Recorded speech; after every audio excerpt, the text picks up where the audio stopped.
Hello नमस्कार दोस्तों। आप सभी का हमारे पीटीएफ परिवार में स्वागत है। बहुत बहुत अभिनंदन है। तो आज हम लोग पहला क्लास है दरोगा का, और बात करें तो हम लोग शुरुआत करने वाले हैं, वो है हमारा इतिहास। इतिहास से आप समझते हैं कि सबसे ज़्यादा प्रश्न पूछे जाते हैं। लगभग 18 से 20 प्रश्न आपको इतिहास से ही रहते हैं। ठीक है, तो हम लोग शुरुआत करते हैं इतिहास, जो दारोगा के लिए जो बहुत ही महत्वपूर्ण है, उस पे ही हम लोग अक्सर बात करेंगे। तो सबसे पहले अगर हम लोग बात करें इतिहास की, अगर इतिहास की हम लोग बात करें तो या तो कोई नया स्टूडेंट हो या पुराना स्टूडेंट हो, ठीक है, दोनों के लिए ही मतलब ये क्लास बहुत ही महत्वपूर्ण होगा। हम लोग एकदम जीरो से शुरुआत करेंगे इतिहास को, और हम लोग उस तथ्यों पे ज़्यादा फोकस करेंगे जहाँ से दारोगा में प्रश्न बार बार पूछे जाते हैं, और वहाँ पे हम लोग ज़्यादा अपना दृष्टिकोण या दृष्टि डालेंगे जहाँ से प्रश्न पूछने की बहुत ही ज़्यादा संभावना है। ठीक है, तो चलिए हम लोग एकदम शुरुआत से पढ़ते हैं इतिहास को कि इतिहास क्या होता है, इतिहास किसे कहते हैं। इतिहास का व्याख्या अगर पूछे तो इतिहास ऐसे मतलब बहुत चीज़ें हैं जो मन में आता होगा। तो सबसे पहले आपको बताते हैं कि इतिहास किसे कहते हैं। देखिए, इतिहास को व्याख्या करने वाले इतिहासकारों ने अलग अलग नज़रिए से इसका व्याख्या किया। बहुत सारे इतिहासकार हैं, उनका अगर देखेंगे व्याख्या तो अलग अलग दिखेगा लेकिन मोटा मोटी सभी का अगर औसत निकाल के देखेंगे तो पता चलेगा कि उन लोगों ने यही कहा, अगर देखा जाए तो उन लोगों ने अक्सर यही बात कहा कि जो बहुत पहले यानी कि प्राचीन काल से जो घटित घटनाएं हैं और अभी नवीन समय तक जो अभी वर्तमान में भी देख सकते हैं, जो घटित घटनाएं का वर्णन अगर मिले या इसका आपको कहे क्रमबद्ध तरीके से या क्रमानुसार अगर इसका वर्णन मिलता है, उसी को हम लोग इतिहास कहते हैं। बहुत ऐसी चीज़ें हैं जो कहीं ना कहीं मिल जाएगा यानी कि बीती हुई कहानी को हम लोग इतिहास कहते हैं। अगर हम लोग बात करें तो इतिहास का हिस्ट्री का शाब्दिक अर्थ होता है बूनना। आप देखिएगा, अगर माला टूटा हुआ हो और बिखरा पड़ा हो, सभी को इकट्ठा करके जब जोड़ते हैं, जब उसको किसी धागे में पिरोते हैं तो माला का रूप धारण कर लेता है। बड़ी खूबसूरत होता है। इतिहास को जो बिखरे हुए थे अलग अलग भागों में, जो खंडों में जो बिखरा पड़ा था, उसी को क्रमबद्ध तरीके से घटनाक्रम का जिस तरीके से मतलब समझिए कि सही तरीके से सही ढांचे में ढाला गया, उसी को इतिहास कहा गया। और ये ढालने वाला व्यक्ति, सबसे पहला अगर व्यक्ति की बात करें तो ये ढाला, जो क्रम अनुसार ढाला, उसका नाम था हेरोडोटस। उसका नाम था हेरोडोटस, याद रखिएगा। और हेरोडोटस ने इसको जिस किताब में, जिस ग्रंथ में ढाला, जिस ग्रंथ में क्रमबद्ध तरीके से वर्णन किया, उस ग्रंथ का नाम था हिस्टोरिका। उसका नाम था हिस्टोरिका। याद रखिएगा, ये सब पूछा जाता है। और यही वजह होता है कि हेरोडोटस को इतिहास का पिता कहा जाता है। हालांकि अगर बात कर दिया जाए तो एक ग्रीक वक्ता होते हैं जिनका नाम है सीसरो। हालांकि अगर बात किया जाए तो देखिएगा, एक ग्रीक वक्ता होते हैं जिनका नाम है सीसरो। सीसरो ने ही हेरोडोटस को इतिहास का पिता कहा। ठीक है, इतिहास का पिता कहा। किसने कहा? सीसरो ने कहा हेरोडोटस को। ठीक है, अब देखेंगे यहाँ पे, अगर हम लोग हेरोडोटस की बात करेंगे तो इनको आप दार्शनिक भी बोल सकते हैं, इतिहासकार भी बोल सकते हैं, आप चाहें तो भूगोल के वेता भी हैं, बहुत अच्छे जानकार थे। ठीक है, तो ये सारा का सारा मतलब जो गुण था हेरोडोटस में समाहित था। प्रश्न पूछा जाता है हिस्टोरिका के लेखक कौन है।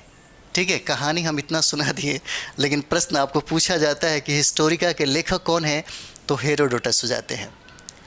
इतिहास का पिता किसे कहा जाता है, तो हेरोडोटस को कहा जाता है। इतना से भी काम चल सकता था। लेकिन बात यह है कि इतिहास पढ़ना बहुत आसान है। लेकिन उसे संभाल कर रखना, उसे याद रखना, उसको एग्ज़ाम तक अपने दिमाग में रखना बहुत ही मुश्किल होता है। देखिए, किसी भी चीज़ों को आप पढ़ लीजिए, पढ़ना आसान होता है, लेकिन उसे संभाल के रखना एग्ज़ाम के समय, आप जितना हम पढ़ा रहे हैं ना, जितना हम आपको पढ़ा रहे हैं, यहीं से सवाल पूछा जाएगा और 18 से 20 प्रश्न आपको यहीं से आएंगे। लेकिन बात यह है कि एग्ज़ाम के समय में ये सारा का सारा चीज़ें आपको याद रहेगा। देखिए, याद रहेगा, लेकिन याद अगर चाहते हैं कि आप इसे संभाल के रखें, तो संभाल के रखने का एक ही तरीका है, उसे आप बार बार रिवाइज करें। देखिए, कोई भी चीज़ें आप कर तो लेते हैं, लेकिन संभालना बहुत मुश्किल होता है। जैसे लोग कहते हैं कि रिश्ते भी होते हैं, रिश्ते भी बिल्कुल इसी तरह होते हैं। रिश्ते तुरंत आप बना लीजिए, लेकिन क्या रिश्ते आपसे संभल पाते हैं? कहा भी जाता है, it is easy to love but difficult to keep it. मतलब समझ रहे हैं ना? लव करना, प्यार करना आसान है, लेकिन उसे संभालना या उसे निभाना बहुत ही मुश्किल है। बिल्कुल इतिहास हमारा इसी तरह होता है, या कोई भी सब्जेक्ट की बात करें तो इसी तरह होता है। ठीक है, तो देखिएगा, पूछा जाता है कि हेरोडोटस को इतिहास का पिता कहा जाता है। क्यों कहा जाता है?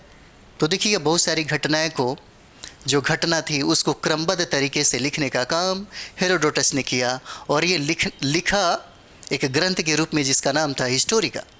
पूछा जाता है हिस्टोरिका के लेखक कौन है, तो हेरोडोटस हो जाते हैं। इतिहास का पिता किसने कहा था हेरोडोटस को? तो याद रखिए, सीसरो ने कहा था। और सीसरो की अगर बात किया जाए तो ये भी बहुत अच्छे, यानी कि एक इतिहासकार थे, एक भूगोलवेता भी थे। कभी कभी पूछा जा सकता है कि आधुनिक भारत का, नहीं, आपसे ये भी पूछा जा सकता है कि आधुनिक इतिहास का जनक किसे कहा जाता है। ठीक है, तो आइए हम लोग इसको मिटाते हैं। पूछा जा सकता है, इसलिए देख लीजिए, आधुनिक इतिहास का पिता किसे कहा जाता है? ठीक है, तो याद रख लीजिए, इसका नाम है थ्यूसिडाइडस नाम है, याद रखिएगा।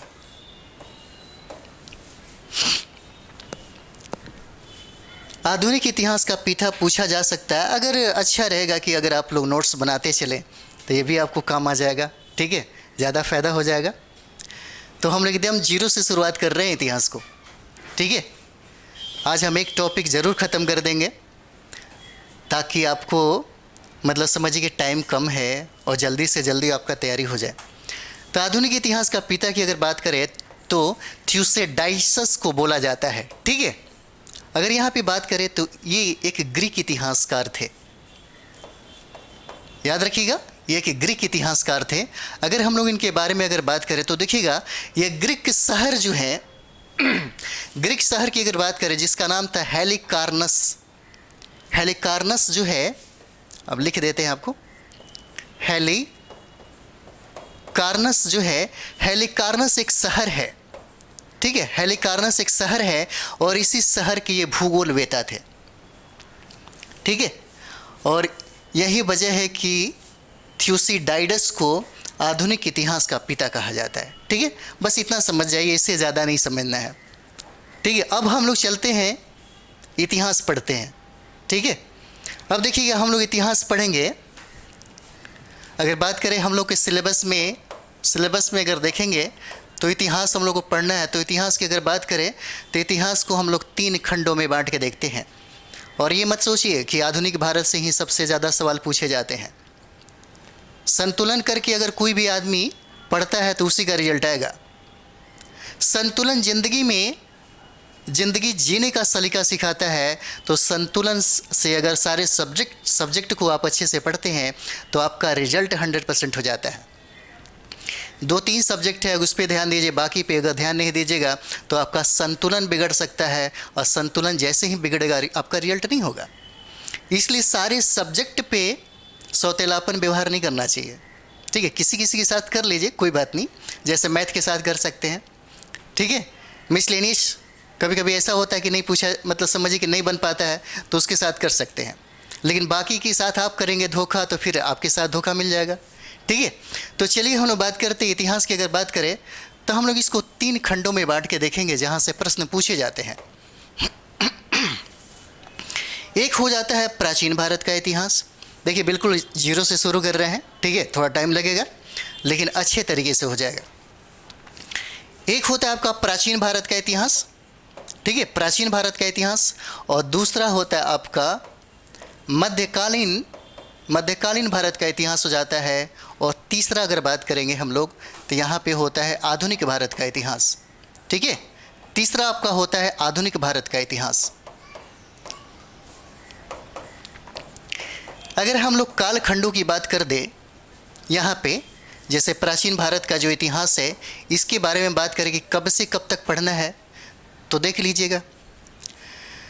अगर हम लोग बात करें कुछ उत्खनन, जैसे मानते हैं प्राचीन भारत के इतिहास में अगर हम लोग देखें तो सबसे ज़्यादा इतिहास को समझने का, इतिहास को जानकारी का जो सोर्स है हमारे पास, अगर बात करें हम लोग यानी कि 6ठी शताब्दी ईसा पूर्व से पहले के इतिहास को समझने का, तो कोई साहित्यिक साक्ष्य आपको उपलब्ध नहीं होता है जिसके आधार पे आप सटीक और एकदम डीटो कह सके कि यही हुआ होगा, ठीक है।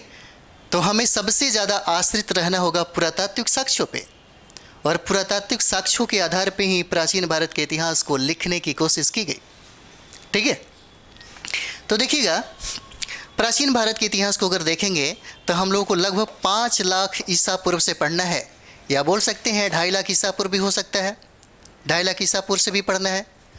अगर बात करें कि महाराष्ट्र में एक जगह है जो हाल ही में उत्खनन हुआ जिसका नाम है बोरा, अगर बोरा की बात करें तो 14 लाख वर्ष पूर्व की हमें इतिहास पढ़नी है। अगर हम लोग बात करें कि मानव की उत्पत्ति की अगर बात करें हम लोग, तो देखिएगा सबसे पहले मानव की उत्पत्ति आपको अफ्रीका में 26 लाख वर्ष पहले हो जाती है, ठीक है।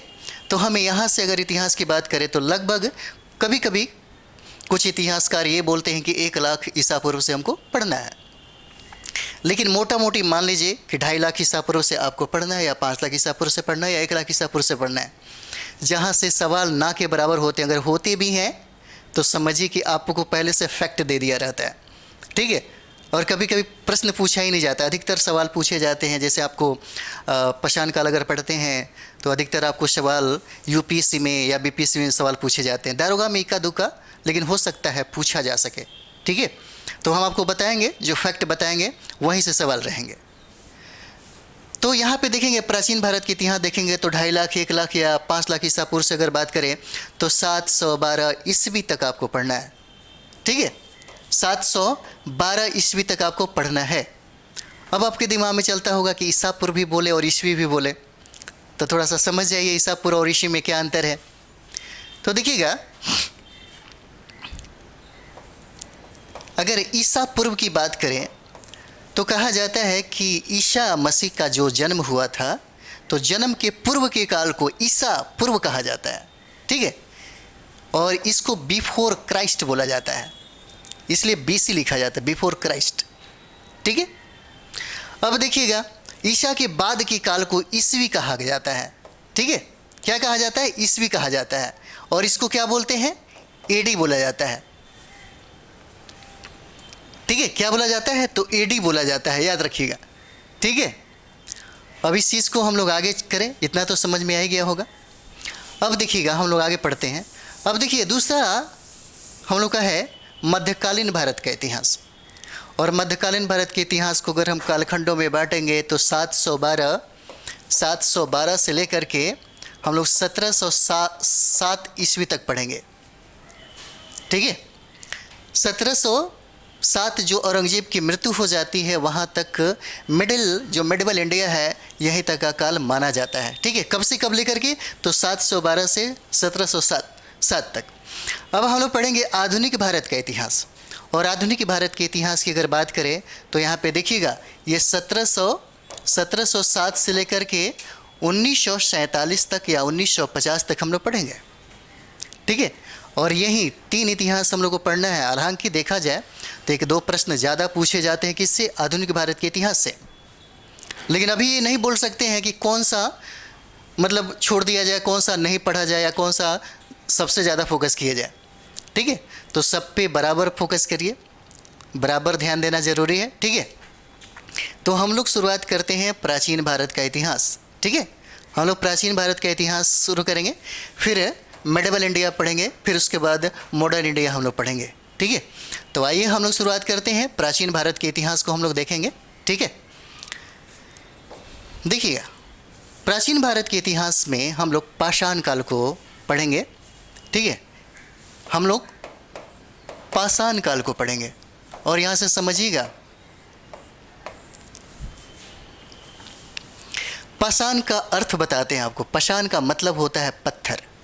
ठीक है, पाषाण का अगर अर्थ की बात करें तो इसका मतलब होता है पत्थर होता है। ठीक है,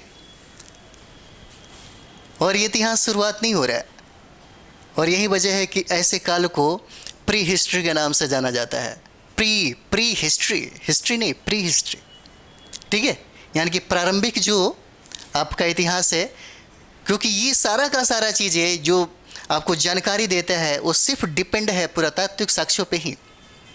ठीक है, तो हम लोग शुरुआत करते हैं पाषाण काल। देखिए, पाषाण काल की अगर बात करें हम लोग, तो इसे हम लोग 3 खंडों में बांट के देख सकते हैं। ठीक है, हम लोग इसे 3 खंडों में बांट के देखेंगे, और पाषाण काल से प्रश्न पूछने की हो सकता है एक प्रश्न पूछा जा सके।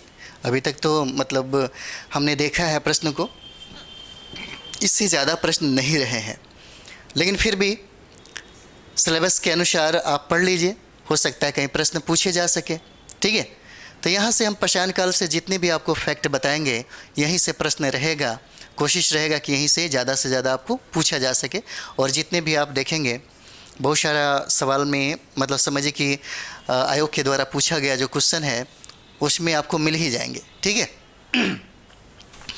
तो सबसे पहले हम लोग देखेंगे यहाँ पे, वो हो जाता है आपका प्रागैतिहासिक काल। ठीक है, क्या हो जाता है? प्रागैतिहासिक काल हो जाता है। और दूसरा बात करेंगे, वो हो जाता है हमको आधे ऐतिहासिक काल। ठीक है, क्या हो जाता है? आधे ऐतिहासिक काल हो जाएगा। और तीसरा अगर बात करें हम लोग, तो ऐतिहासिक काल हो जाता है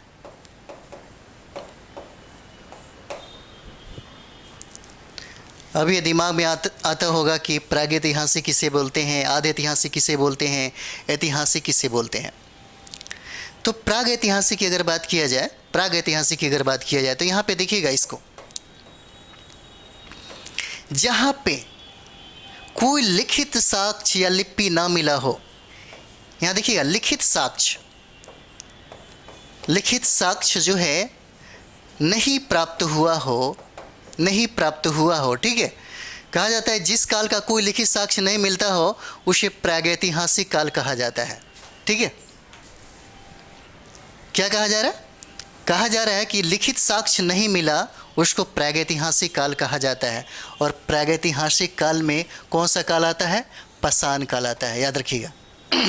अगर इसका उदाहरण की बात करें तो ये हो जाएगा आपका पाषाण काल हो जाता है। ठीक है, ये आपका कौन सा हो जाता है? तो पाषाण काल आपका हो जाएगा। इसके उदाहरण में अगर देखा जाए तो पाषाण काल हो जाएगा। ठीक है, हम लोग नेक्स्ट बात करते हैं आधे ऐतिहासिक का। आधे ऐतिहासिक उसे कहते हैं जैसे लिखित साक्ष्य तो मिला है लेकिन पढ़ा नहीं जा सका है, अपठनीय है, जिसके वजह से क्या बोलते हैं? इसको आधे ऐतिहासिक बोलते हैं। जैसे अगर उदाहरण में देखेंगे हम लोग, तो ये हो जाएगा आपका हड़प्पा सभ्यता हो जाएगा। ठीक है, ये क्या हो जाता है? हड़प्पा सभ्यता हो जाता है। हम लोग अगर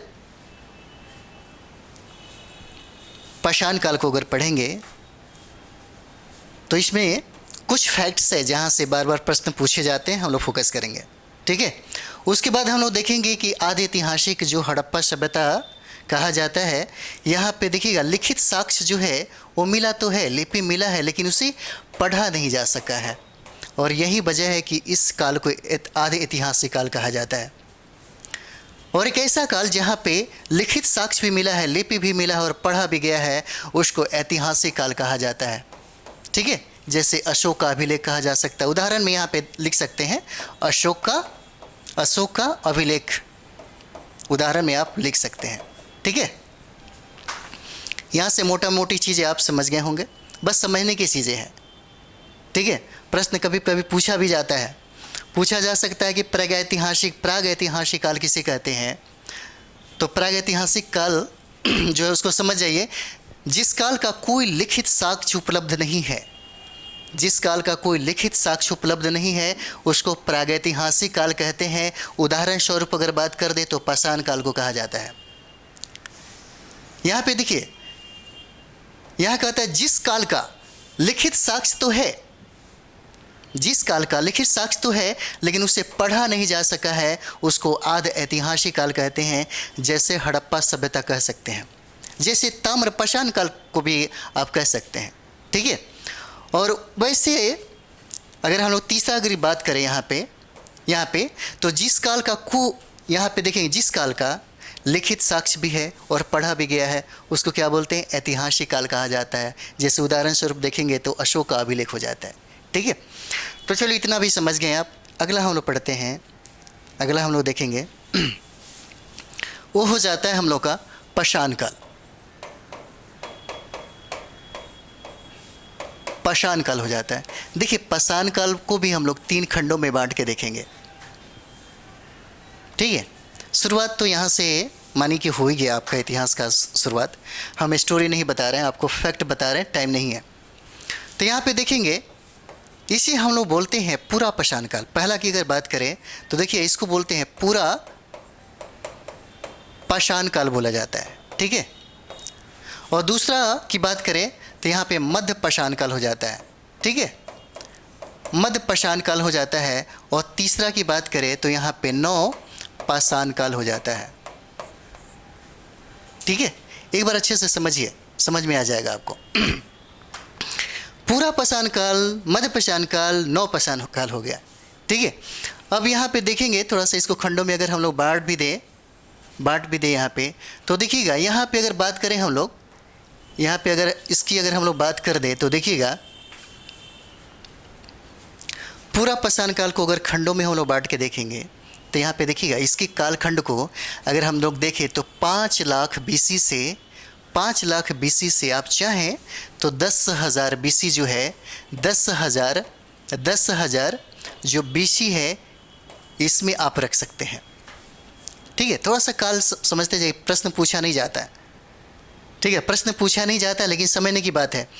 5 लाख BC से लेकर के हमको 10,000 BC तक हम पढ़ते हैं किसको, पूरा पाषाण काल को, ठीक है। नेक्स्ट की अगर हम लोग बात करें यहाँ पे तो देखिएगा इसका काल की अगर बात करें तो 10,000 BC से लेकर के आपको यहाँ पे पढ़ना कितना तक, तो 5500 BC तक पढ़ना है, ठीक है। जो इम्पोर्टेंट होगा हम आपको बताएंगे कि इसको याद रखिएगा। ये होता है आपका 5500 BC।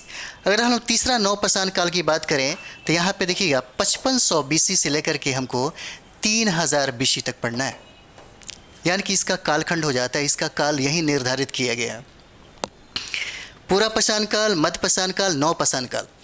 पूरा पाषाण काल को कालखंडों में अगर देखा जाए तो 5 लाख BC से लेकर के 10,000 BC तक माना जाता है। मध्य पाषाण काल की बात करें तो 10,000 BC से 5500 BC माना जाता है। और बात कर दे हम लोग नौ पाषाण काल की तो 5500 BC से आपको 3000 BC माना जाता है। देखिए सबसे पुरानी जो पूरा पाषाण यानी कि सबसे पुराना, जहाँ पे आरंभिक मानव का जो जीवन है, जो पत्थर और जलवायु के परिवर्तन के आधार पे हम लोग पत्थरों को आकलन के अनुसार और पत्थर के अध्ययन के बाद इस इतिहास को लिखा गया, पढ़ा गया, समझा गया, इसी के बारे में हम लोग को पढ़ना है। और बीच का काल है वो हो जाता है मध्य पाषाण काल। देखिए पूरा पाषाण काल और नौ पाषाण काल के जो मध्य होते हैं ना, इसमें इस काल को आप चाहें तो संक्रमण काल भी कह सकते हैं, संक्रमण काल कह सकते हैं।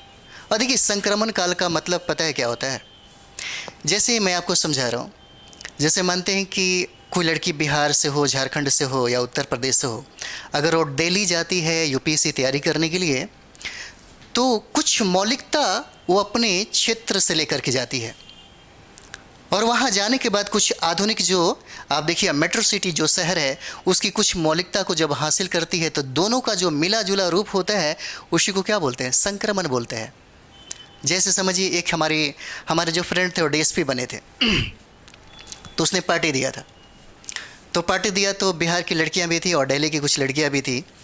तो हम लोग सब बैठे हुए थे, बस हम संक्रमण काल पढ़ा रहे हैं इसलिए, ठीक है। तो क्या हुआ कि वहाँ पे सिगरेट और बियर तो आम बात था वहाँ पे। तो सिगरेट और बियर जो था, तो सिगरेट बिहारी लड़कियाँ मतलब वो दिखाना, क्योंकि संक्रमण में जी रही थी ना, तो लगी खांसने। तो हमारा एक फ्रेंड था, वो बोला कि देखो अभी नया नया ये मतलब सीख रही है। तो क्या होता है, ये जो संक्रमण है ना, इसमें दोनों का मिला जुला क्या होता है, रूप दिखता है। इसी को हम लोग क्या बोलते हैं, मध्य पाषाण काल। यानी कि मध्य पाषाण काल को आप चाहें तो संक्रमण काल के नाम से भी जान सकते हैं, ठीक है। अब देखिएगा इसमें क्या क्या होता है। जैसे अभी हम लोग शुरुआत अभी और भी करेंगे। जैसे हमने पाषाण काल को 3 भागों में बांट के देखा। एक है पूरा पाषाण काल, एक है मध्य पाषाण काल, और एक होता है नव पाषाण काल। तो थोड़ा सा हमको इसको कालखंडों में और भी बांटेंगे, ठीक है। देखिए अगर हम लोग पूरा पाषाण काल की अगर बात करें, यहाँ पे पूरा पाषाण काल की बात करें, तो यहीं पे देखिए थोड़ा सा इसको मिटा देते हैं।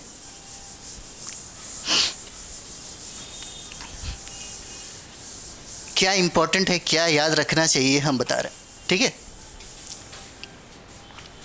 तो देखिए पूरा पाषाण काल के जो समाज था, जो लोग थे, वो कैसा था। तो यहाँ पे देखिएगा, ये आपके हो जाते हैं, आखेटक हो जाते हैं। क्या होते हैं, आखेटक होते हैं। आखेटक का मतलब होता है शिकार, शिकार या मतलब होता है शिकार करना, या शिकारी कह सकते हैं। आखेटक होते हैं, खाद्य संग्राहक होते हैं। याद रखिएगा, ये इंपॉर्टेंट है, ठीक है। क्या होते हैं, अगर मानते हैं कि पूरा पाषाण काल की अगर बात यहाँ पे कर दे, तो यहाँ का समाज कैसा होता है, तो आखेटक होता है, ठीक है, और खाद्य संग्राहक होता है। ये आखेटक जो है, शिकार करके अपने जीवन को भरण पोषण करना, शिकार करना, कंदमूल से ही लोग अपना जीवन यापन करते थे, ठीक है, भरण पोषण करते थे। तो इस काल की एक विशेषता थी, आखेटक थे, खाद्य संग्राहक थे। जैसे ही मध्य पाषाण काल में ये लोग आते हैं, तो आखेटक ही बना रहता है, लेकिन एक के इसमें विशेषता जुड़ जाती है, प्लस पॉइंट। प्रश्न पूछा जाता है, पाषाण काल का समाज कैसा था, मध्य पाषाण काल में क्या परिवर्तन हुआ, नव पाषाण काल में क्या परिवर्तन हुआ, यही प्रश्न रहता है। तो सबसे पहले हम लोग बात करें पूरा पाषाण काल का, तो यहाँ पे देखिएगा लोग कैसे रहते हैं, आखेटक रहते हैं। कैसा रहता है, तो खाद्य संग्राहक रहता है। ये आखेटक जो है, जो शिकार है, यहाँ भी ये लोग करते थे, और शिकार आपको यहाँ मध्य पाषाण में भी करते थे। आखेटक तो रहते ही रहते हैं, प्लस पॉइंट इसमें क्या जुड़ता है, ये यहाँ पे आते आते पशुपालक हो जाते हैं। याद रखिएगा, क्या होते हैं, पशुपालक हो जाते हैं, ठीक है।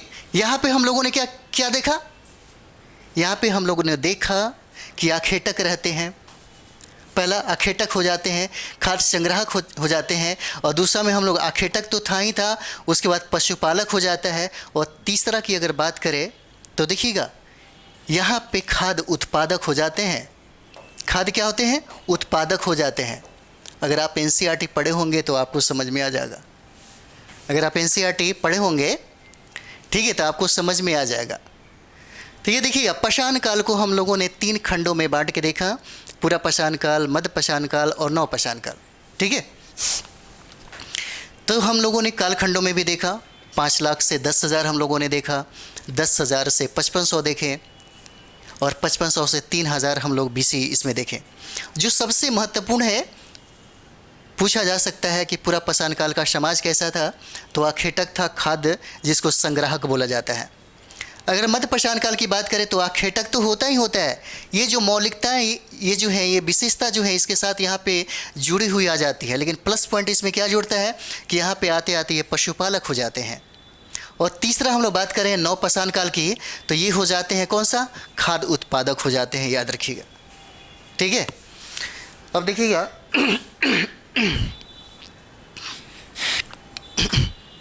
जैसे हम लोग अगर कहें पूरा पाषाण काल को, तो देखिए पूरा पाषाण काल को एक और नाम से भी जाना जाता है। वैसे पूछा जा सकता है, पूरा पाषाण काल को एक और नाम से भी जाना जा सकता है। चलिए आप लोग नोट कर लिए होंगे, इसमें हम आपको इसी में बताते हैं, ठीक है। जैसे पूरा पाषाण काल की अगर बात करें हम लोग तो सल्क गंडास संस्कृति कहा जाता है। ठीक है, इसको सल्क गंडास संस्कृति कहा जाता है। ठीक है, और हम लोग मध्य पाषाण काल की अगर बात करें तो इसको फलक संस्कृति के नाम से भी जानते हैं। ठीक है, क्या होता है? फलक संस्कृति के नाम से भी जानते हैं, याद रखिएगा। ठीक है, उसके बाद यहाँ पे देखेंगे तो अस्थि, खुरचनी, देखिए औजार के आधार पर सबका नाम पड़ जाता है संस्कृति। कभी कभी मन में आता होगा कि संस्कृति और सभ्यता में क्या अंतर है। तो देखिएगा, संस्कृति कि अगर बात हम लोग करें तो संस्कृति हमेशा हमारे साथ जुड़ा हुआ रहता है। जब तक हम जिंदा रहते हैं, हमारे जन्म के पहले से ही संस्कृति चली आती है और मृत्यु तक संस्कृति रहता है। और हम जिस चीज़ का निर्माण करते हैं वही क्या है? सभ्यता है। जैसे देखिएगा, हड़प्पा सभ्यता का पतन हुआ, संस्कृति का पतन नहीं हुआ। अगर आप पढ़ेंगे आगे चल के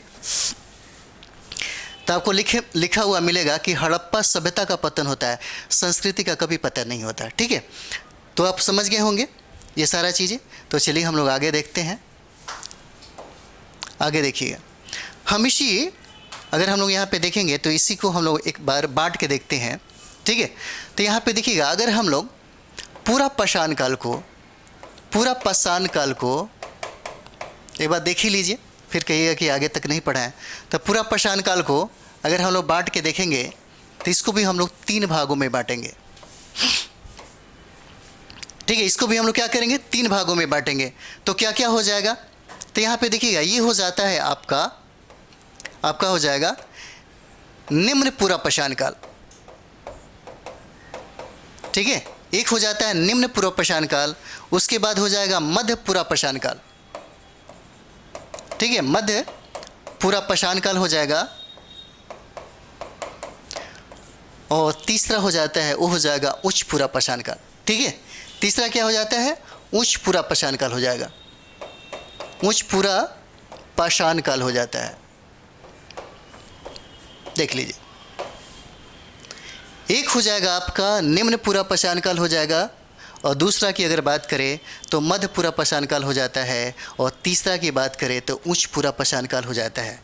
सिर्फ हम कालखंड बता रहे हैं। ठीक है, अगर हम लोग निम्न पूरा पाषाण काल की बात अगर करेंगे तो यहाँ से देखेंगे 5 लाख BC से लगभग 50,000 BC तक पढ़ना है। और इसको हम लोग कालखंडों में अगर बांट के देखेंगे, अगर यहाँ पे देखेंगे तो देखिएगा 5 लाख BC से लेकर के, यहाँ पे देखेंगे 5 लाख BC से लेकर के 50,000 BC तक पढ़ना है।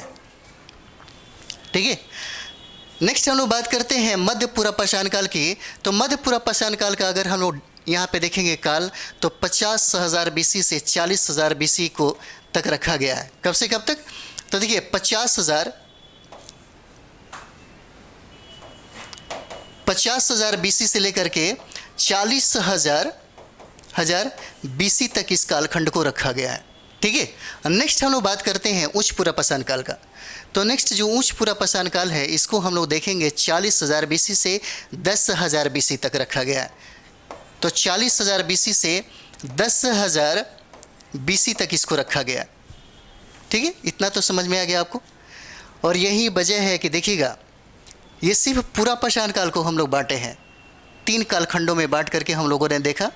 एक को निम्न पूरा पाषाण काल बोलते हैं, दूसरा को मध्य पूरा पाषाण काल बोलते हैं, और तीसरा को उच्च पूरा पाषाण काल बोलते हैं। ठीक है, अगर हम लोग निम्न पूरा पाषाण काल की अगर हम कालखंडों की बात करें तो 5 लाख BC से या 2.5 लाख BC से आप कह सकते हैं 50,000 BC तक इसका कालखंड को रखा गया है। बात हम लोग मध्य पूरा पाषाण काल की अगर करें तो 50,000 BC से 40,000 BC तक इसको रखा गया है। और नेक्स्ट अगर हम लोग बात करें उच्च पूरा पाषाण काल की, तो यहाँ पे देखेंगे 40,000 BC से हमको 10,000 BC तक पढ़ना है। इसके बाद अगर हम लोग देखेंगे तो देखिएगा उसमें लिखा होता है मध्य पाषाण काल। तो मध्य पाषाण काल को आप देख सकते हैं। ठीक है, वो हो जाता है आपको कितना? 10,000 से 5500, और फिर 5500 से 3,000 हो जाता है। ठीक है, तो चलिए हम लोग फिर अगला इसमें आपको कर लेते हैं। एक चीज़ हम आपको बताना चाहेंगे, जैसे हम लोगों ने यहाँ पे पढ़ा, जब आप NCERT एक बार पढ़ लीजिएगा अच्छा रहेगा, आपको ज़्यादा समझ में आएगी। देखिए यहाँ का जो समाज था ना, जैसे मानते हैं कि हमें कोई ऐसा लिखित साक्ष्य नहीं मिलता है जिसके आधार पे हम कह सकें कि समाज ऐसा है। लेकिन अगर आपको इसकी काल को और यहाँ की समाज को अगर समझना है तो अंडमान निकोबार द्वीप जो है वहाँ पे रहने वाले जो जनजाति हैं उनका अध्ययन कर सकते हैं। जो आदिम जो संस्कृतियाँ होती हैं, जो आदिम सभ्यता की बात करें या आदिम जो मौलिकताएं जो कहीं ना कहीं हम प्राचीन भारत के इतिहास में पढ़ते हैं, उन लोगों के जीवन में भी शुमार हैं, ऐसा देखने को मिलता है। जैसे अगर हम लोग बात करें यहाँ पे, अगर हम लोग यहाँ पे बात करें तो देखिएगा यहाँ पे कुछ जनजाति है जिसका नाम है जारवा जनजाति, एक जनजाति है जिसका नाम है बो जनजाति, एक जनजाति है जिसका नाम है सोम्पिस जनजाति, और एक का नाम है एक का नाम है सेंटिनेली जनजाति। आप देखिएगा, हालांकि इनकी संख्या बहुत ही कम है, लेकिन इनमें मौलिकताएं जो आदिम जनजातियों में पाया जाता है, जो कहीं ना कहीं आप यानी कि समझिए कि पाषाण काल को अगर पढ़ना चाहते हैं और बेहतर तरीके से उनके जीवन मतलब काल को अगर समझना चाहते हैं तो ज़रूर एक बार ये सारे जनजातियों का अध्ययन कर लीजिएगा, अच्छे तरीके से समझ में आ जाएगा। आज भी उनकी जो मूलभूत समझिए कि जो जीवन की कला है, जो जीवन जीने का जो सलीका है, बिल्कुल आदिम जनजातियों की तरह ही वो जीते हैं। हालांकि अगर देखा जाए तो ये प्रतिबंधित क्षेत्र है, यहाँ पे कोई भी नहीं जा सकता, यहाँ तक कि भारतीय भी नहीं जा सकते हैं। यहाँ पे भारत सरकार के द्वारा क्या कर दिया गया है, इस क्षेत्र को प्रतिबंधित कर दिया गया है। एक बार की क्या हुआ कि एक अमेरिकी पत्रकार थे, वो सेंटिनेली जनजातियों में पहले बार जाया करते थे, इतनी बुरी तरीके से उनकी हत्या कर दी। पत्रकार थे और उनकी हत्या कर दी। बहुत ही खतरनाक जनजाति माना जाता है जारवा, सोम्पेस और सेंटिनेली को।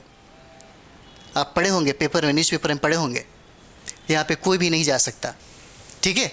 तो ये सारी जनजातियों की जो विशेषता आपको कहीं ना कहीं जो बहुत ही प्राचीन समय से चली आ रही है, बहुत सारे इतिहासकारों का ये मानना है कि उन्हीं जनजातियों में से कुछ ऐसे जनजाति हैं जो आज भी जिंदा हैं। जब भारत सरकार जब जनगणना करती है तो दो तरीके से करती है, कभी भी उस क्षेत्र में कोई लोग नहीं जाता है। जैसे देखिएगा इस समुद्र के अंडमान निकोबार द्वीप के जो द्वीप है उसके समुद्र के किनारे भारतीय जो कर्मचारी हैं, जो सरकारी कर्मचारी हैं, उनके द्वारा कंदमूल और फल वगैरह इसके किनारे रख दिया जाता है। और जनजाति सारे लोग क्या करते हैं ना, इसको लेने के लिए आते हैं, फिर जनगणना कर लिया जाता है। कहा जाता है कि एक समय में सुनामी आया था और सुनामी में ये लोग बच गए थे। सेंटिनेली जनजाति की अगर बात करें तो 150 से मुझे लगता है एक सर्वे आया था 250-300 के अराउंड में इनकी संख्या थी। तो हेलीकॉप्टर क्या हुआ कि जैसे ही नीचे भारतीय हेलीकॉप्टर जब नीचे आया तो इन लोगों ने तीर धनुष से समझिए कि एकदम तान दिया। तब लोगों को ये लगा कि ठीक है, ये सारे लोग अभी क्या है, बचे हुए हैं, जिंदा हैं, ठीक है। तो सारी जो आदिम जनजातियों की जो मौलिकताएं हैं वो आपको इन जनजातियों में देखने को मिलेगा, ठीक है। क्योंकि हम इसलिए कह रहे हैं ताकि देखिएगा आज भी बहुत सारी चीज़ें आपको जिंदा कहीं ना कहीं दिखता है। तो चलिए हम लोग फैक्ट पे बात करते हैं जो इम्पोर्टेंट है, बहुत इम्पोर्टेंट है, ठीक है। वहाँ से हम लोग पढ़ते हैं। अब यहाँ पे हम लोग देखते हैं, अगर हम लोग बात करें यहाँ पे तो सबसे पहले एक चीज़ ज़रूर समझ जाइए, वो हो जाता है हम लोग का, यहाँ पे हम लोग देखेंगे तो सबसे पहले एक चीज़ समझ जाइए जो हम लिख देना चाहते हैं, वो हो जाता है आपका 1863 में एक नाम था रॉबर्ट्स ब्रूसफुट, ठीक है।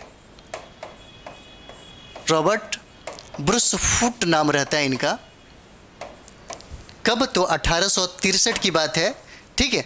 और पलवरम में अगर बात करें यहाँ पे तो पलवरम में उन्होंने सबसे पहला हैंड एक्स खोजा था, ठीक है, याद रखिएगा।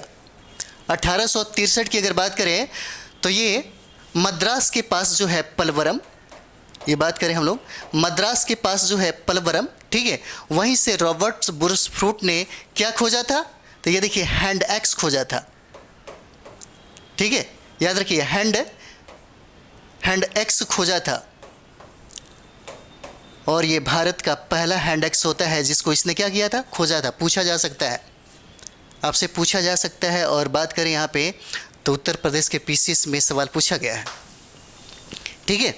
यानी कि 1863 में रॉबर्ट ब्रूसफुट ने मद्रास के पास जो पलवरम है वहाँ से पहला हैंड एक्स को क्या किया, हैंड वैक्स को इसने खोजा। ठीक है। और दूसरा अगर नाम बोलते हैं उसका नाम है विलियम किंग। याद रखिए, हम लोग फैक्ट पे अब बात करने लगे। वो होते हैं विलियम किंग नाम उनका रहता है। ठीक है, विलियम किंग नाम रहता है। और ये जगह होता है अतिरमपक्कम। ठीक है, किंग नाम रहता है इनका, विलियम किंग। अब देखिए यहाँ पे रहता है अतिरमपक्कम। याद रखिएगा, बहुत इंपॉर्टेंट हो जाता है ये सब। ठीक है, ये सब पूछा जाता है। एक नाम रहता है जिसका नाम है विलियम किंग की। अगर बात करें यहाँ पे, विलियम किंग ने पूर्व पाषाण काल के उपकरण यहाँ से खोज निकाले थे। ठीक है, पूर्व पाषाण काल के सबसे पहला जो उपकरण इन्होंने क्या किया, खोज निकाला था। ठीक है, 2 फैक्ट आपके पास मिला। 1863 में रॉबर्ट ब्रूसफुट की अगर बात करें तो मद्रास में पलवरम से उन्होंने सबसे पहला खोजा कौन सा, तो हैंड एक्स खोजा था, सबसे पहला पूछा जाता है। दूसरा बात करें हम लोग यहाँ पे, तो विलियम किंग की अगर बात यहाँ पे होती है, विलियम किंग की, तो देखिए अतिरमपक्कम एक जगह है जहाँ से पूर्व पाषाण उपकरण को इन्होंने खोज निकाला था। ठीक है, इतना याद रहेगा, इतना ज़रूर याद रख लीजिए। ठीक है, तो ये हो जाता है आपका रॉबर्ट ब्रूसफुट, ये हो जाएंगे। देखिए अगला हम लोग देखते हैं जो बहुत इम्पोर्टेंट है। ठीक है, पूछा जाता है कि नक्काशी या चित्रकारी का पहला साक्ष्य कहाँ पे मिला। अब यहाँ से बहुत भी आई है, याद रखिएगा। पूछा जाता है नक्काशी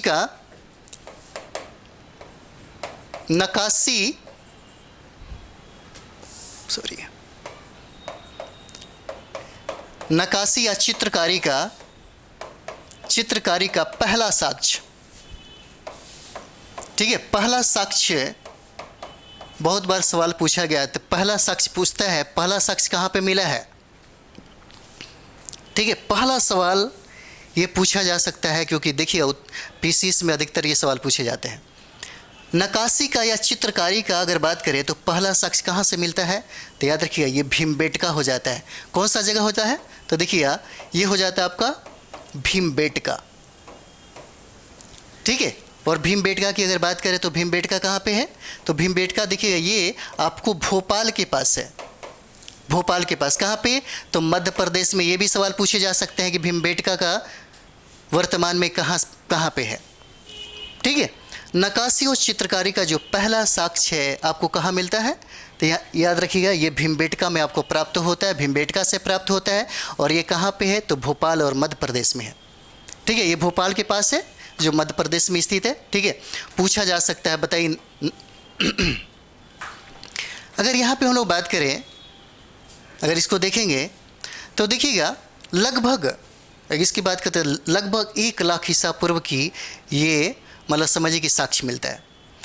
बहुत बार अगर सवाल हम लोग देखेंगे तो पीसीएस में भी एक बार सवाल पूछा हुआ था।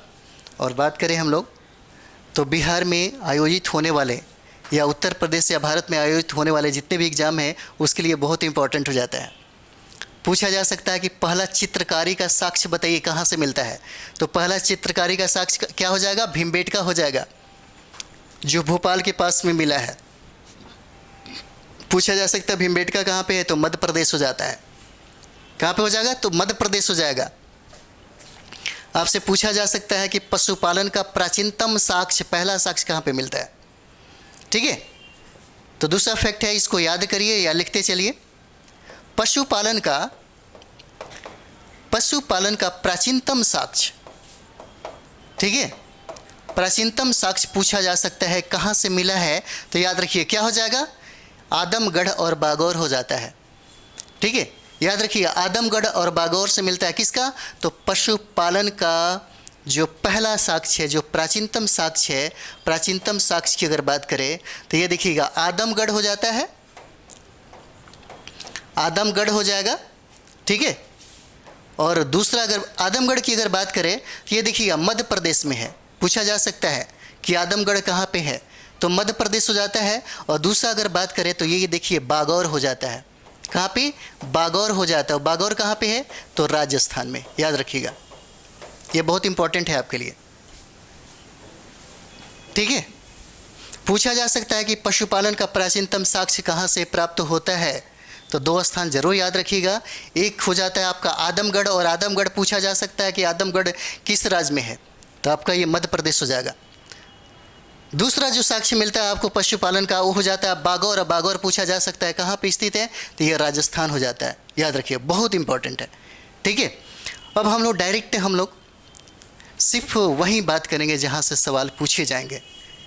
एकदम टाइम कम है, टाइम ज़्यादा है नहीं, आप लोग ख़त्म करिए फटाफट। ठीक है, अगर हम लोग बात करें, ये जो पशुपालन का जो प्राचीनतम साक्ष्य आपको मिला, ठीक है, अब ये सोचिए प्राचीनतम, अगर मानते हैं पशुपालन की अगर बात कर दिया जाए, तो हमने आपको बताया था, पूछा जा सकता है कि पशुपालन का साक्ष्य किस काल में मिलता है, पूरा पाषाण काल, मध्य पाषाण काल या नव पाषाण काल। तो देखिए, हमने सबसे पहले अगर बात करें तो पूरा पाषाण काल में मैंने क्या कहा था कि लोग कैसे थे, समाज कैसा था, आखेटक था, खाद्य संग्राहक था, लेकिन आगे चल के आखेटक तो था ही था मध्य पाषाण काल में, लेकिन उसके साथ प्लस पॉइंट जुड़ गया क्योंकि उसने पशुपालन करना शुरू कर दिया। इसका मतलब ये जो काल की बात हो रही है, किस समय की बात हो रही है, तो मध्य पाषाण काल की बात हो रही है। याद रखिएगा, पूछा जा सकता है, एक्चुअली हम दिमाग में आया, मैंने बता दिया, तो मध्य पाषाण काल की बात हो जाता है। पूछा जा सकता है कि ये अगर काल की बात कर दे तो कब की बात हो जाती है, तो लगभग 5000 ईसा पूर्व की बात हो जाती है। कब, तो लगभग 5000 ईसा पूर्व का ये साक्ष्य मिलता है, और मध्य पाषाण काल का ये प्रारंभ माना जाता है पशुपालन का। ठीक है, याद रहेगा। तो याद रखिएगा, हम लोगों ने अभी बात किया नक्काशी का या चित्रकारी का पहला साक्ष्य कहाँ से प्राप्त होता है, तो भीमबेटका। याद रखिएगा, बहुत इंपॉर्टेंट है। यहाँ से जो भी हम पाषाण काल में आपको फैक्ट और जो भी हम आपको बता रहे हैं, यहीं से सवाल पूछे जाएंगे। आप अगर 2 चीज़ें पढ़ लेते हैं तो एक बार किरण पढ़ लीजिएगा, अगर आपको मन कर रहा है तो एनसीईआरटी पढ़ लीजिएगा, एक भी सवाल नहीं छूटेगा, एकदम ग्रांटेड है। एक भी सवाल इधर से उधर से कभी नहीं पूछेगा, वहीं से सवाल पूछे जाएंगे।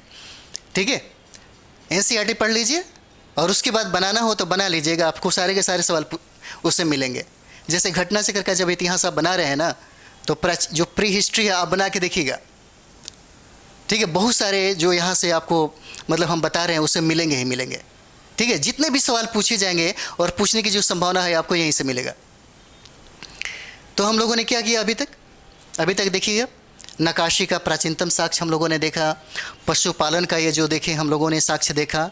ठीक है, नेक्स्ट हम लोग करते हैं यहाँ पे, देखिए ये सब चीज़ें अभी के बाद आप हमेशा याद करते चलिए, बहुत इंपॉर्टेंट है, एकदम रटते चलिए इसको। ठीक है, ताकि गड़बड़ ना हो जाए। ठीक है, देखिए पूछा जा सकता है आपसे कि मानवीय आक्रमण और युद्ध का, मानवीय आक्रमण या युद्ध का प्रथम साक्ष्य कहाँ से मिलता है। ठीक है, किसका, तो मानवीय युद्ध का। और बात करें तो प्रथम आक्रमण की अगर बात करें तो यहाँ मतलब प्रारंभिक साक्ष्य कहाँ से मिलता है, तो देखिए आप लोग लिख सकते हैं मानवीय आक्रमण, ठीक है, या युद्ध का प्रारंभिक साक्ष्य, या युद्ध का प्रारंभिक साक्ष्य आपको कहाँ से प्राप्त होता है, तो याद रखिए ये हो जाता है आपको सराय नहराय से। ठीक है, याद रखिएगा कहाँ से प्राप्त होता है, तो ये देखिए सराय नहराय एक जगह है, यहाँ से प्राप्त होता है। ठीक है, एकदम रट लीजिए। पूछा जा सकता है कि मानवीय आक्रमण का या मानवीय युद्ध का प्रथम या प्रारंभिक साक्ष्य कहाँ से प्राप्त होता है, तो आपको बताना होगा कि ये हो जाता आपको सराय नहराय से प्राप्त होता है। याद रखिएगा। ठीक है, देखिए यहाँ से सवाल पूछे जाते हैं अधिकतर। अगर हम बात करें तो यूपीएससी और बीपीएससी में कभी कभी सवाल पूछ दिए जाते हैं तो शायद नहीं बन पाता है, बहुत मुश्किल वाली बात हो जाती है। ठीक है, लेकिन आपके दरोगा में कोशिश यही रहेगा कि सवाल जो पूछे जाएंगे निश्चित तौर पे बनेंगे। ठीक है, और वहाँ से भी सवाल पूछे जाते हैं, अगर अच्छे तरीके से आप पढ़ लीजिए ना तो एक भी सवाल नहीं छूटेगा।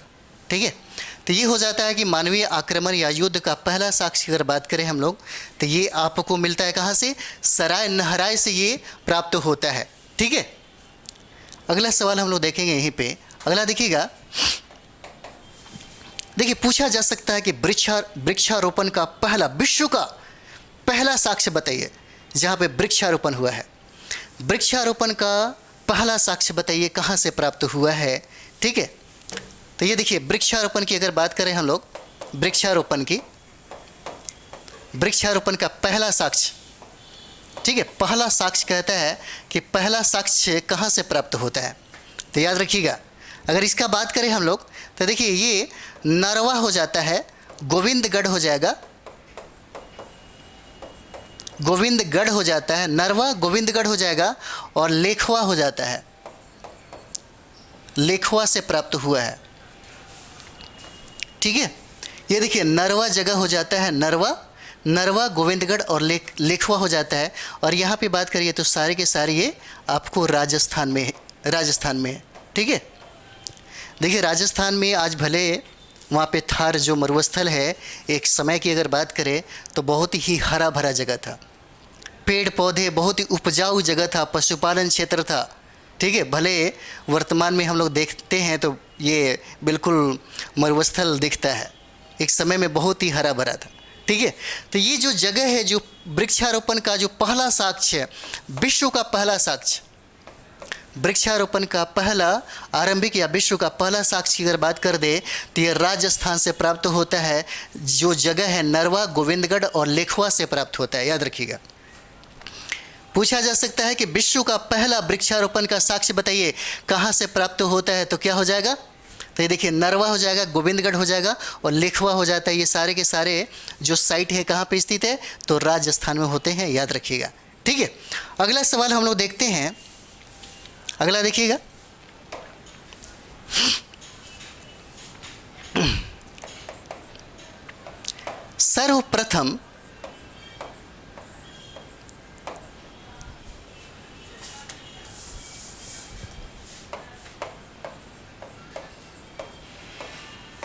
सर्वप्रथम तीर कमान का विकास पूछा जा सकता है कि किस काल में हुआ।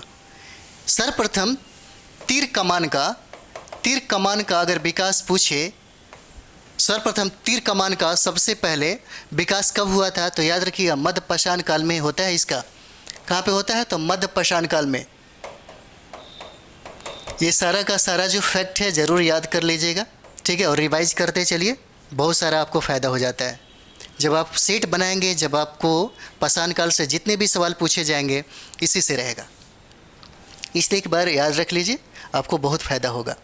ठीक है, इसके बाद हम लोग पढ़ेंगे हड़प्पा काल, और हड़प्पा काल से जो भी मतलब आपको पढ़ाया जाएगा बहुत इंपॉर्टेंट हो जाता है। ठीक है, तो ये हो जाता है सर्वप्रथम अगर तीर कमान का अगर साक्ष्य पूछता है, प्रमाण अगर पूछता है कि कहाँ से प्राप्त हुआ है, तो आपका ये मध्यपाषाण काल से प्राप्त हो जाता है। याद रखिए कहाँ से, मध्यपाषाण काल से हो जाता है। पूछा जा सकता है जो बहुत ही इंपॉर्टेंट है, बहुत ही मोस्ट इंपॉर्टेंट, एकदम रट लीजिए, दिमाग में छाप लीजिए। पूछा जा सकता है कृषि का प्राचीनतम साक्ष्य कहाँ से प्राप्त होता है।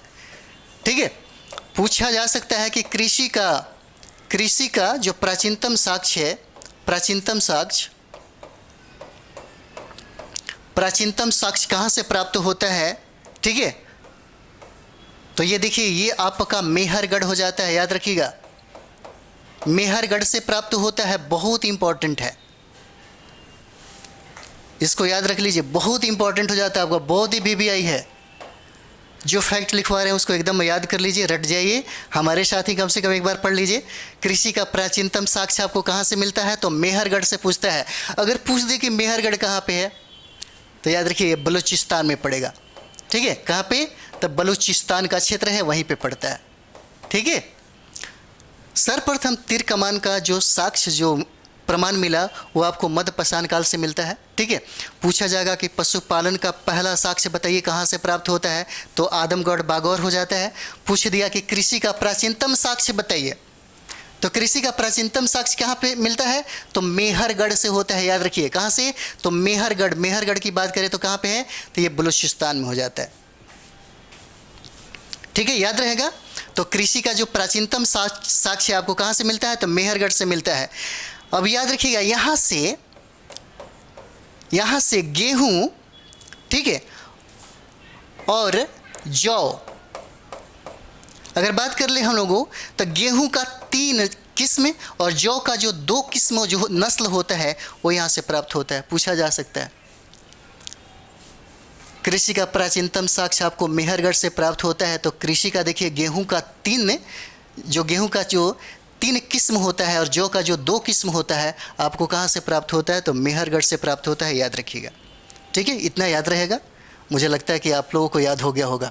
कृषि का प्राचीनतम साक्ष्य आपको मेहरगढ़ से प्राप्त होता है। ठीक है, चलिए अगला हम लोग देखते हैं। अगला देखिएगा, यहाँ पे पूछा जा सकता है आपसे। देखिए अभी पीसी में एक सवाल पूछ दिया था कि मानव का सबसे पहला साक्ष्य आपको कहाँ से प्राप्त होता है। ठीक है, तो याद रखिए मानव का पहला साक्ष्य जो है, पहला साक्ष्य की अगर बात करें हम लोग, तो पहला साक्ष्य कहाँ से प्राप्त होता है, मानव का पहला साक्ष्य कहाँ से प्राप्त होता है, तो ये देखिए पश्चिमी नर्मदा घाटी से मिलता है। पश्चिमी नर्मदा घाटी से मिलता है, याद रखिएगा। कहाँ से मिलता है, तो पश्चिमी नर्मदा घाटी से मिलता है। और पश्चिमी नर्मदा घाटी की अगर बात करें तो ये नर्मदा घाटी कहाँ पे है, याद रखिएगा, ये आपको मध्य प्रदेश में हो जाएगा। ठीक है, पूछा जा सकता है कि मानव का पहला साक्ष्य बताइए, पहला साक्ष्य कहाँ से मिलता है, तो ये देखिए पश्चिमी नर्मदा घाटी हो जाता है। कौन सा, तो पश्चिमी नर्मदा घाटी में जो हथनौरा जो जगह है, हथनौरा याद रख लीजिए, हथनौरा होता है, जिसको होशंगाबाद भी बोला जा सकता है। ठीक है, होशंगाबाद,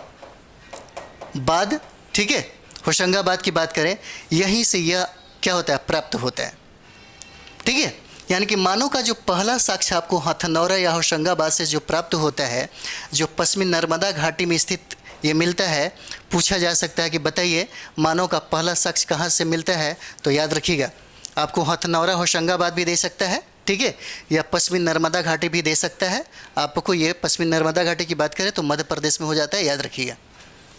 ठीक है, इतना याद रहेगा। मानव का पहला जो साक्ष्य है, मानव का पहला साक्ष्य जो है कहाँ पे मिलता है, तो आपको पश्चिमी नर्मदा घाटी आपको मिल जाता है। ठीक है, ये बहुत इंपॉर्टेंट है, बहुत इंपॉर्टेंट है, मोस्ट इंपॉर्टेंट है। ठीक है, अगला हम लोग करते हैं कि बुर्जा होम। ठीक है, अगला देखिएगा, अगला हमारा जो सवाल होता है वो हो जाएगा बुर्ज होम। अच्छा, बुर्ज होम पूछा जा सकता है कि बुर्ज होम कहाँ पे है, तो देखिए ये जम्मू कश्मीर में पड़ता है, जम्मू एंड कश्मीर में पड़ता है। ठीक है, तो बुर्जा होम से कौन सा प्राप्त हुआ है, तो देखिए यहाँ पे गर्ता आवास का साक्ष्य मिला है, जो बहुत ही वीवीआई है। ठीक है, किस चीज़ का साक्ष्य मिला, तो यहाँ पे देखिए गर्त आवास का साक्ष्य मिला है, गर्त आवास का साक्ष्य मिला है, याद रखिएगा। पूछा जा सकता है कि गर्त आवास का साक्ष्य कहाँ पे मिला है, तो बुर्जा होम में प्राप्त हुआ है। कहाँ पे, तो बुर्जा होम में प्राप्त हुआ है, याद रखिएगा। ठीक है, और सबसे इम्पॉर्टेंट ये चीज़ है, इससे मालिक के साथ कुत्ते को दफनाने का भी साक्ष्य मिलता है। कहाँ से, तो बुर्जा होम से। मालिक के साथ अगर बात करें हम लोग, मालिक के साथ कुत्ते को भी दफनाने का साक्ष्य यहाँ पे हम लोग को मिलता है। कहाँ से, तो बुर्जा होम से। ठीक है, याद रहेगा। देखिए बुर्जा होम से अगर बात करें हम लोग, यहाँ पे बुर्जा होम की बात करें तो जम्मू कश्मीर में है। और ये देखिए यहाँ पे गर्तावास की साक्ष्य मिलता है, ये याद रखिएगा, बहुत वीवीआई है। और यहाँ पे मालिक के साथ कुत्ते को दफनाए जाने का साक्ष्य मिलता है, इसे भी याद रखिएगा। ठीक है, नेक्स्ट हम लोग बात करते हैं, अगला इसी में हम लोग बात करेंगे। वो देखिएगा यूँ हो जाता है आपका ये बहुत इम्पोर्टेंट है। पूछा जा सकता है चावल या धान का, चावल या धान का क्या क्या हो सकता है, चावल या धान का प्राचीनतम साक्ष्य बताइए कहाँ से प्राप्त होता है। चावल या धान की खेती का जो साक्ष्य है, पूछा जा रहा है कि सबसे पहला साक्ष्य आपको कहाँ से मिलता है, चावल या धान की खेती का प्राचीनतम साक्ष्य बताइए, तो क्या हो जाएगा, तो याद रखिए ये कोल्डिहवा हो जाता है। ठीक है, क्या हो जाएगा, तो याद रखिएगा ये कोल्डिहवा हो जाएगा। कोल्डिहवा की अगर बात करें तो पूछा जा सकता है कि कोल्डिहवा कहाँ पे है, तो कोल्डिहवा आपको इलाहाबाद में होगा। ठीक है, कहाँ पे, तो इलाहाबाद हो जाता है। याद रखिए ये आपको पूछा जा सकता है कि चावल या धान का प्राचीनतम साक्ष्य आपको कहाँ से प्राप्त होता है, तो ये आपका क्या हो जाएगा, कोल्डिहवा हो जाएगा। याद रखिएगा चावल धान का कहाँ पे, तो कोल्डिहवा हो जाता है। इलाहाबाद मतलब कहाँ, तो उत्तर प्रदेश में। ठीक है, याद रहना चाहिए, बहुत इंपॉर्टेंट है ये वाला। पूछा जा सकता है आपसे कि संसार में मृदभांड का प्राचीनतम प्रयोग कहाँ पे लोगों ने किया। ठीक है, पूछा जा सकता है कि मृदभांड के प्रयोग के प्राचीनतम साक्ष्य बताइए, कहाँ से मिला है, तो ये बहुत ही वीवीआई हो जाता है। ये जितने भी हम आपको फैक्ट करा रहे हैं बहुत ही वीवीआई है, ठीक है। कोई स्टोरी इसमें मत सुनिए। दारोगा देना है, दारोगा में समझिए कि 85+ अगर नंबर लाना है तो ये सारे फैक्ट्स आपको याद करने पड़ेंगे, ठीक है। अगर यहाँ पे देखा जाए तो संसार में मृदभांड के प्रयोग का पहला जो साक्ष्य मिलता है, आपको लिख लीजिए। संसार में मृदभांड का प्राचीनतम साक्ष्य आपको कहाँ से प्राप्त होता है, तो याद रखिए ये चौपानी मांडो हो जाता है। कहाँ से मिलता है, तो ये हो जाएगा चौपानी मांडो से प्राप्त होता है, ठीक है। पूछा जा सकता है कि संसार में मृदभांड का प्राचीनतम साक्ष्य बताइए, तो कहाँ से हो जाएगा, तो चौपानी मांडो हो जाएगा। याद रखिए कहाँ से, तो चौपानी मांडो हो जाता है। संसार में मृदभांड का प्राचीनतम साक्ष्य आपको चौपानी मांडो से मिलता है, याद रखिएगा, ठीक है। कहाँ से मिलता है, देखिए 2 कलर हो जाते हैं हमारे पेन में, ठीक है। तो ये क्या हो जाएगा, चौपानी मांडो हो जाएगा, याद रखिएगा। एक है जो बहुत ही वीवीआई है, बार बार प्रश्न पूछे जाते हैं और दारोगा में भी पूछने की संभावना है, उसको याद रखिएगा। चिरांद जो बिहार से प्राप्त हुआ है, ठीक है। एक जगह है जिसका नाम है आपको चिरांद, ठीक है। वो हो जाता है आपका चिरांद हो जाता है। और चिरांद की बात करें तो चिरांद आपको कहाँ पे है, तो बिहार में हो जाता है। एकमात्र नौपसानिक स्थल है ये, ठीक है। क्या हो जाता है, तो चिरांद की अगर बात करें तो चिरांद आपको कहाँ पे है, तो बिहार में हो जाता है, याद रखिएगा। चिरांद आपको कहाँ पे है, तो बिहार में हो जाता है। यह एकमात्र नौपसानिक स्थल है। कौन सा, तो नौपसानिक स्थल हो जाता है आपका, एकमात्र नौपसानिक स्थल होता है जहाँ से प्रचुर मात्रा में हड्डी के उपकरण प्राप्त हुए हैं, याद रखिएगा। यहाँ से प्रचुर मात्रा में हड्डी के उपकरण प्राप्त होते हैं, इतना ही रट लीजिए। पूछा जा सकता है कि नौपसानिक स्थल, एकमात्र नौपसानिक स्थल जो आपको बिहार से प्राप्त होता है वो हो जाता है आपको चिरांद। पूछा जा सकता है कि चिरांद से क्या प्राप्त हुआ है, तो प्रचुर मात्रा में हड्डी के उपकरण यहाँ से प्राप्त हुआ है, इसे ही याद कर लीजिए और ये आपके लिए बहुत ही वीवीआई हो जाता है। क्या हो जाता है, बहुत ही वीवीआई है। ये जो चिरांद है यहाँ पे, ये बहुत ही वीवीआई हो जाता है, ठीक है। इसको ज़रूर याद कर लीजिए। अगला हम लोग चलते हैं। अगला देखिए, कहते हैं कि पिकली हल की बात करते हैं हम लोग। पिकली हल जो कर्नाटक में है, यहाँ पे देखिए यही हो जाता है पिकली हल। कहाँ पे है, तो कर्नाटक में है, ठीक है। इसे भी आप याद कर लीजिए। पूछा जा सकता है पिकली हल की बात, तो नौपसानिक पुरास्थल जहाँ पे, यहाँ पे देखिएगा शंख का ढेर मिला है, ठीक है। क्या होता है, शंख का ढेर मिला है। और यहाँ पे अगर बात करें तो देखिएगा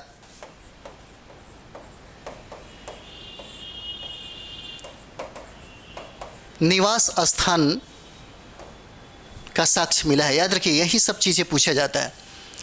पिकली हल जो है वो कर्नाटक में आपको स्थित है। कहाँ पे, पिकली हल। और ये नौपसानिक पुरास्थल है, याद रखिए। कौन सा है स्थल है, तो नौपसानिक स्थल है ये, याद रखिएगा।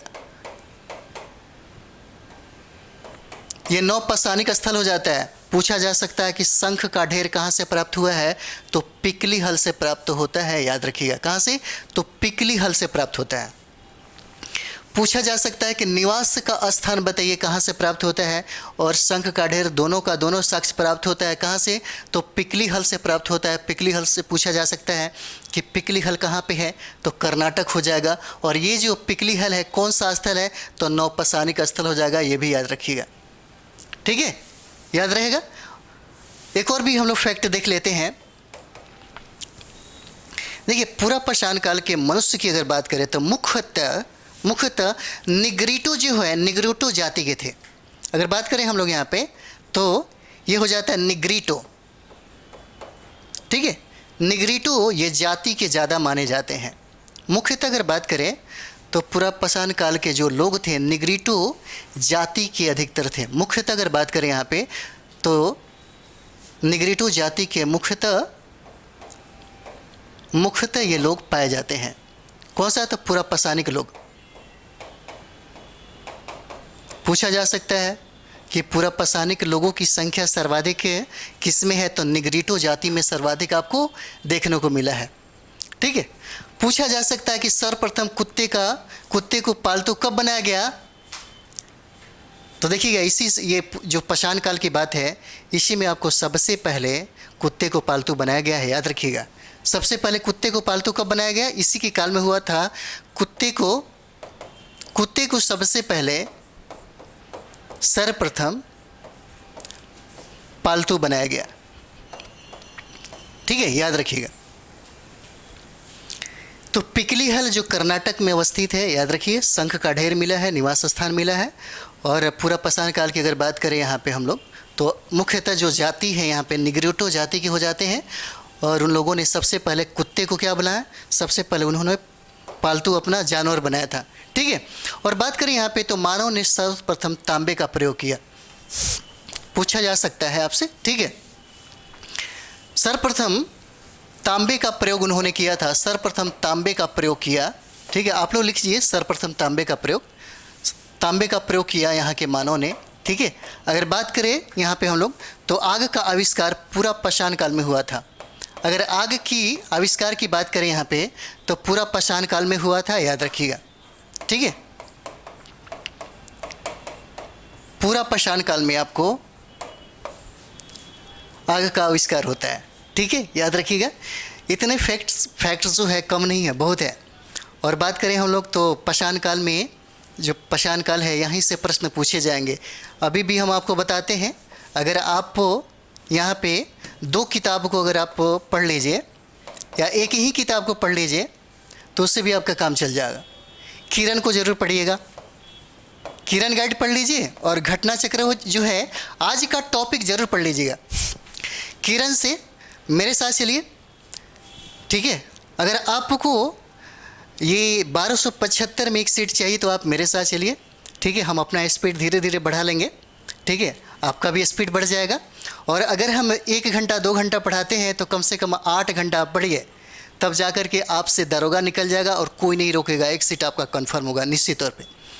अगर हमने पाषाण काल पढ़ाया है तो अगर आपके पास टाइम है, अच्छा से बैठ रहे हैं 10 से 12 13 घंटा, तो बताते हैं एक भी सवाल पाषाण काल से बाहर नहीं पूछा जाएगा, दरोगा में पूछा जाता है। तो ठीक है, तो बुक की बात करें तो किरण जरूर पढ़ लीजिए। ठीक है, उसके बाद किरण अगर पढ़ते हैं तो आप चाहें तो एनसीईआरटी अगर आपके पास टाइम है तो पढ़ लीजिए, नहीं अगर टाइम है तो किरण को जरूर पढ़िए। उसके बाद घटना चक्र में जो प्री हिस्ट्री है उससे सवाल बनाइए और हमने जो आपको पढ़ाया है उसको भी ज़रूर देखिएगा। ठीक है, तब आपको लगेगा कि हम कहाँ से आपको मतलब समझिए कि जो आपको पढ़ा रहे हैं उसके लिए उपयोगी है या कितना उपयोगी है। ठीक है, तो चलिए हम लोग नेक्स्ट वीडियो में दूसरे टॉपिक के साथ मिलते हैं। थैंक यू वेरी मच आप सभी लोगों को।